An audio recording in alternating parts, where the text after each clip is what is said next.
बूढ़ा दीनू एक गांव के पुराने से कच्चे घर में तन्हा रहता था। ये बहुत गरीब, लाचार और मजबूर था। अच्छी खुराक न होने की वजह से ये बहुत कमज़ोर भी हो गया था।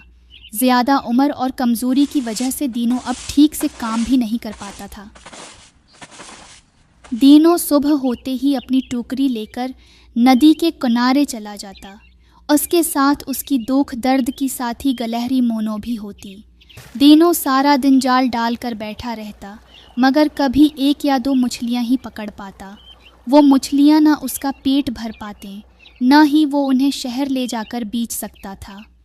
दीनू, अब तो हद हो गई है। आखिर मैं तुम्हारा साथ कब तक दूं? तुम्हारी मनहूसियत है कि जान ही नहीं छोड़ती। उसीलिए आज तक तुम्हारी शादी भी नहीं हुई। बेटी मोनो, उसी कोई बात नहीं। मैं अपनी जिंदगी में बहुत खुश हूँ और अल्लाह का शुक्र अदा करता हूँ अपनी पुरसुकून जिंदगी के लिए।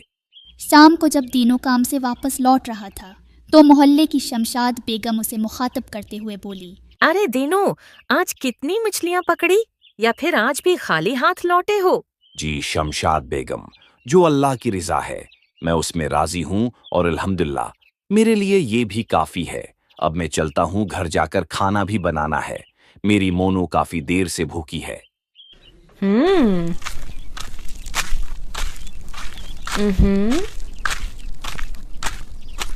शमशाद बेगम दीनू के मोहल्ले में काफ़ी उर्से से रहती थी और उसका घर गांव में सबसे अच्छा माना जाता था। शमशाद को अपनी खूबसूरती और अच्छे रहन सहन पर बड़ा गुरूर था। इसी वजह से उसकी उम्र 40 साल हो चुकी थी, मगर आज तक शमशाद बेगम शादी के लिए राजी न थी। देखा दीनू, आज भी शमशाद बेगम ने हम दोनों को कितना जलील किया। ये सब कुछ तुम्हारी वजह से हुआ। तुम्हारी तो गांव में कोई इज्जत नहीं, मगर मैं ये सब कुछ कब तक बर्दाश्त करूं? और वैसे भी मैं तुम्हारे लिए रोटियां पका पका कर थक चुकी हूँ। मेरी कमर भी दर्द करने लगी है। अब तुम अपने लिए कोई लड़की देखो और शादी कर लो, ताकि मुझे भी थोड़ा आराम मिले और मैं भी बैठकर खाऊं। बल्कि तुम ऐसा करो, शमशाद बेगम के लिए शादी का पैगाम भेजो। अरे मोनो, शमशाद इतनी खूबसूरत जवान जहान लड़की है, मुझ बूढ़े को कहाँ कबूल करेगी? वैसे दीनू, उम्र तो शमशाद की भी कुछ कम नहीं, 50 की होने को है। चलो बेटी मोनो, तुम जल्दी से रोटी पिका लो, मैं मछली भून लेता हूँ। फिर सुकून से खाना खाते हैं और अल्लाह का शुक्र अदा करते हैं। फिर क्या था, मोनू ने गरम गरम रोटी पकाई और दीनू ने करारी मछली भून कर तैयार कर ली और खूब मज़े और इत्मीनान से खाना खाया। दीनू, खाना खाते ही तुम तो ढेर हो गए। उठ कर बैठो, मुझे तुमसे बहुत जरूरी बात करनी है। दीनू, क्यों ना हम रात देर तक नदी किनारे बैठे रहे और ज्यादा से ज्यादा मछली पकड़े। वैसे भी मैंने सुना है अंधेरी रात में ज्यादा अमदा और बड़ी मछलियां हाथ आती हैं और शहर में बहुत महंगे दामों बिक भी जाती हैं। इस तरह हमारे हालात बदल जाएंगे और तुम अपनी पसंद शमशाद बेगम से शादी भी कर लोगे। ठीक कहा मोनू बेटी तुमने, मगर हम इतनी रात को शहर कैसे जाएंगे? और वैसे भी शहर का बाजार तो सुबह सवेरे लगता है, रात को नहीं। ओरे बेवकूफ आदमी, रात भर मछलियां हम सहन में रखेंगे ताकि हुआ लगती रहे, और सुबह सवेरे मछली खराब होने से पहले शहर बेच आएंगे। बेटी मोनू, अब से हम ऐसा ही करेंगे और इंशाल्लाह बहुत जल्द हम भी खुशहाल जिंदगी गुजारेंगे और इस तरह मेरी जिंदगी में भी शादी की बहार आ जाएगी।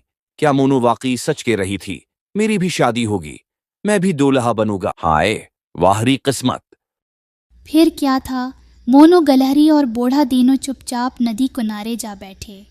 दोनों ने बड़ी एहतियात से जाल पानी में डाला और देर रात तक बैठकर कीमती, बड़ी और नायाब मछलियों के जाल में फंसने का इंतज़ार करते रहे। कुछ ही देर में नदी की गहराइयों से नायाब, कीमती और बड़ी बड़ी मछलियां जाल में फंसने लगी। देखते ही देखते उनका टुकड़ा ताज़ा मछलियों से भर गया। दीनू और मोनू की आंखों में खुशी चमकने लगी। या अल्लाह, तेरा शुक्र है।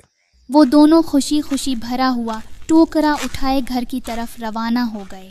घर पहुंचकर उन्होंने मछलियों से भरा टोकरा सहन के एक कोने में एहतियात से रख दिया और बेफिक्र होकर सो गए, इस इत्मीनान के साथ कि सुबह सवेरे वो ये मछलियां शहर ले जाकर बेचेंगे और अपनी नई जिंदगी का आगाज करेंगे। सुबह जब दीनू और मोनू नींद से बीदार हुए तो सहन में नज़र पड़ते ही दोनों चौंक गए। वो टोकरा जो रात गए कीमती मछलियों से भरा हुआ था, اب بالکل خالی پڑا تھا۔ دینو نے حیرت اور پریشانی سے چاروں طرف دیکھا، پھر مونو کو مخاطب کرتے ہوئے بولا، ارے یہ کیا؟ مچھلیاں کہاں گئیں؟ مونو، سچ سچ بتاؤ، کیا یہ تمہاری حرکت ہے؟ مجھے تم سے ایسی بدتمیزی کی امید نہ تھی۔ نہیں مالک نہیں، مونو اتنی کم ظرف نہیں کہ امانت میں خیانت کرے۔ میں نے تو رات تمہارے پاس ہی سو کر گزاری ہے، مجھے نہیں پتا یہ سب کیسے ہوا۔ دوسرے دن پھر دینو اور مونو نے ساری رات محنت سے مچھلیاں پکڑیں۔ ٹوکرا ایک بار پھر قیمتی مچھلیوں سے بھر گیا۔ انہوں نے حسب معمول ٹوکرا صحن میں رکھا، مگر جب صبح ہوئی تو ایک بار پھر وہی منظر تھا، مچھلیوں سے بھرا ٹوکرا پھر سے خالی تھا۔ آخرکار یہ مچھلیاں کون کھا جاتا ہے؟ اب ہر حال میں پتہ لگانا ہوگا کہ یہ مچھلیاں جاتی کہاں ہیں۔ مونو، دیکھو، دن رات کی اتنی محنت کے بعد مجھ سے یہ نہیں ہوتا کہ میں پوری رات جاگ کر پہرا دوں۔ چاہ کر بھی کچھ ہی دیر میں میری آنکھیں بوجھل ہو جاتی ہیں اور نیند آ ہی جاتی ہے، مگر اب میں نے فیصلہ کر لیا ہے کہ آج رات میں خود مچھلیوں سے بھرے ٹوکرے میں ہی بیٹھ کر سو جاؤں گا، تاکہ دیکھ سکوں آخر یہ مچھلیاں کہاں چلی جاتی ہیں۔ جی مالک، آپ نے بالکل ٹھیک فرمایا۔ میں خود بھی اس روز روز کے تماشے سے تنگ آ چکی ہوں۔ میں آپ کی بہت عزت کرتی ہوں اور آپ کا ہر فیصلہ میرے لیے سر آنکھوں پر ہے۔ اب جو آپ کہیں گے وہی ہوگا۔ مجھے تو لگتا ہے یہ منحوس بوڑھا رات کو ساری مچھلیاں خود ہی کھا جاتا ہے اور پھر صبح اٹھ کر مچھلیاں غائب ہونے کا ڈرامہ کرتا ہے۔ پھر کیا تھا، دینوں رات ہوتے ہی چپ چاپ مچھلیوں سے بھرے ٹوکرے میں جا کر سو گیا۔ ابھی آدھی رات بھی نہ گزری تھی کہ ٹوکرا آہستہ آہستہ فضا میں پرواز کرنے لگا۔ کچھ ہی دیر میں ٹوکرا ایک عجیب و غریب جادوئی دنیا میں جا اترا۔ وہاں ہر طرف رنگ برنگی روشنیوں کی چمک تھی، درختوں کی شاخوں سے گویا خوبصورت موتی جھڑ رہے ہو۔ دینوں کی نظریں جیسے تھم گئیں۔ سامنے ایک عظیم و شان تخت پر ایک بھیانک دیو پوری شان و شوکت سے بیٹھا تھا۔ اس کے سر پر سونے کا تاج اور ہاتھ میں چاندی کی پلیٹ، جس میں وہ شاندار نایاب مچھلیاں مزے لے کر کھا رہا تھا۔ سینوں کی سانسیں روکنے لگی، اور اب وہ جان چکا تھا کہ اس کے محنت کی کمائی کہاں جا رہی ہے۔ تب ایک نہایت خوبصورت پری زرتاج نرم و نازک قدموں سے آتی ہوئی نظر آئی۔ اس کے ہاتھوں میں وہی ٹوکرا تھا جس میں دینوں بیٹھ کر گاؤں سے اڑ کر آیا تھا۔ زرتاج نے ٹوکرا اپنے آقا دیو گرنوش کی خدمت میں پیش کر دیا، مگر جیسے ہی دیو کی نظر ٹوکرے میں موجود دینوں پر پڑی، وہ چونک اٹھا۔ یہ کون گستاخ ہے؟ اس کی اتنی ہمت کہ میرے کھانے پر ناگ بن کر بیٹھا ہے۔ آقا، رحم، میرا نام دینو ہے، میں ایک بندہ ناچیز ہوں۔ ندی سے مچھلیاں پکڑ کر آپ کی خدمت میں بہترین غذا پہنچانا ہی میرا مقصد ہے، تاکہ آپ شوق سے اپنی پسندیدہ خوراک نوش فرمائیں۔ اچھا، تو ہی ہے وہ کم ظرف جس کی ہمت نے آج میرے کھانے کو چھو لیا؟ یاد رکھ، آج تیرے کام نے تجھے بچا لیا، مگر آئندہ یہاں آنے کی جورات کی تو تجھے ہمیشہ کے لیے اپنا غلام بنا لوں گا اور تجھ سے اپنی سواری کا کام لوں گا۔ لیکن ہاں، مچھلیاں روز پابندی سے میرے دربار تک پہنچنی چاہیے، کیونکہ یہی مچھلیاں میری پسندیدہ غذا ہے۔ آقا غرنوش، گستاخی معاف۔ میں بوڑھا ضرور ہوں، مگر دل میں خدمت کا جذبہ آج بھی جوان ہے۔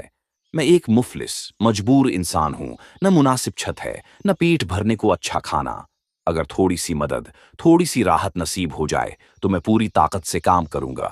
ندی کے پانی میں بار بار جال ڈال کر آپ کے لیے عمدہ اور نایاب مچھلوں کا ڈھیر لگا دوں گا، جو پابندی سے روز آپ کی خدمت میں پیش ہو جایا کرے گی۔ بہت خوب، اس سچائی، عاجزی اور خدمت کے جذبے پر تجھے معاف کرتا ہوں۔ دینو، اب جا اور دل لگا کر اپنا کام کر۔ اور ہاں، جب تو میرے لیے مچھلیوں سے بھرا ہوا ٹوکرا بھیجے گا تو وہ ٹوکرا سونے چاندی سے بھر کر واپس تیرے پاس آئے گا۔ یہی تیری محنت کا انعام ہوگا۔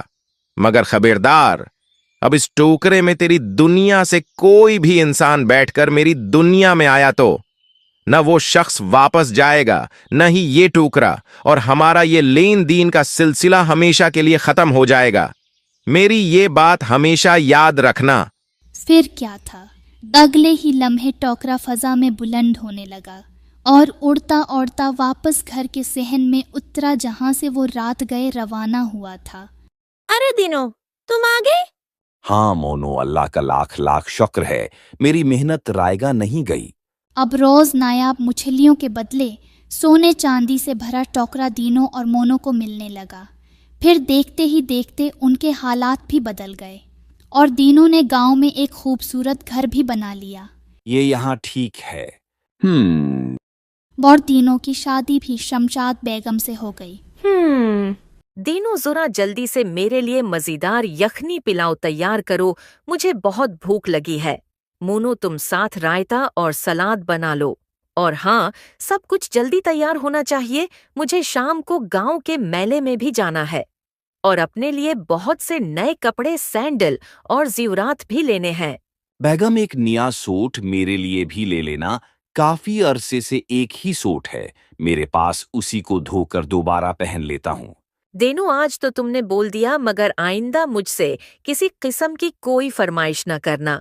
तुम जानते हो ना, ये सोना चांदी तुम्हें मेरे नसीब से मिला है और उस पर सिर्फ मेरा हक है। आइंदा ऐसी बात न करना, वरना अच्छा नहीं होगा। तुम्हारे साथ अब जाओ और जल्दी से मज़ेदार पिलाओ तैयार करो। मोनू, मैं उस लालची औरत से तंग आ गया हूँ। उससे अच्छी जिंदगी तो मैं पहले गुजार रहा था। मेरी जिंदगी में सुकून तो था, मगर जब से मेरे पास ये औरत और दौलत आई है, मेरी जिंदगी बहुत मुश्किल हो गई है। मालिक, मेरी बात मानो और शमशाद बेगम को सोने चांदी की लालच देकर टोकरे में बैठा दो। टोकरा जब दीव गरनूश के पास पहुंचेगा तो फिर वापस नहीं आएगा। याद है ना दीव गरनूश ने क्या कहा था? अगर अब तेरी दुनिया से कोई इस टोकरे में बैठकर आया तो वो वापस नहीं जाएगा और ये कि दीव उसे अपना गुलाम बना लेगा और उस तरह शमशाद बेगम से हमारी जान छूट जाएगी। मगर मोनू, ये लेन देन का सिलसिला भी हमेशा के लिए खत्म हो जाएगा। कोई बात नहीं मालिक, हमारे पास अब भी काफी सोना चांदी है जिसके साथ हम अपनी सारी जिंदगी आराम और सुकून से गुजार सकते हैं। बिल्कुल ठीक कहा मोनू तुमने। फिर क्या था, दीनू ने शमशाद को सोने चांदी की लालच देकर टोकरे में बैठा दिया। कुछ ही लम्हों में टोकरा हवा में परवाज कर गया और फिर कभी वापस नहीं आया। उस तरह शमशाद बेगम को उसकी लालच की सजा मिली। दीनो और मोनो फिर से हंसी खुशी रहने लगे।